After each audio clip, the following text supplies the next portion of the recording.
নমস্কার বন্ধুরা, update and breaking নিউজে আপনাদের প্রত্যেককে স্বাগত জানাই। দেশের সমস্ত বিমানবন্দরে লুকআউট নোটিশ জারি করলো এনফোর্সমেন্ট ডিরেক্টরেট।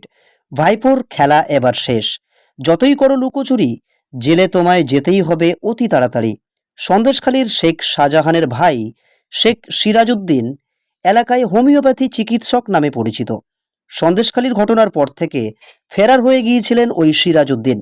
শেখ শাহজাহানের ভাই শেখ সিরাজউদ্দিনের বিরুদ্ধে আগেই নোটিশ জারি করেছিল এনফোর্সমেন্ট ডিরেক্টর। এবার সিবিআই শেখ শাহজাহানের ভাই শেখ সিরাজউদ্দিনের বাড়িতে গিয়ে নোটিশ সাটিয়ে দিয়ে আসলেন এবং তার বিরুদ্ধে সিবিআই এর পক্ষ থেকে কড়া পদক্ষেপ নেওয়া হলো।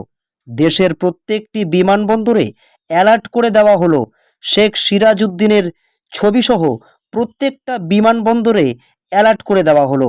এবার সন্দেশখালীর বেতাজ বাদশাহ শেখ শাহজাহান, এই শেখ শাহজাহানের ভাই শেখ সিরাজউদ্দিনের সময় শেষ হয়ে এসেছে। সন্দেশখালীতে মা বোনেদের উপর অত্যাচার করতে এবার ভয় পাবে দুর্বৃত্তরা। সন্দেশখালীতে কিভাবে মা বোনদের উপরে অত্যাচার চলেছে সে কথা আপনাদের অজানা নয়।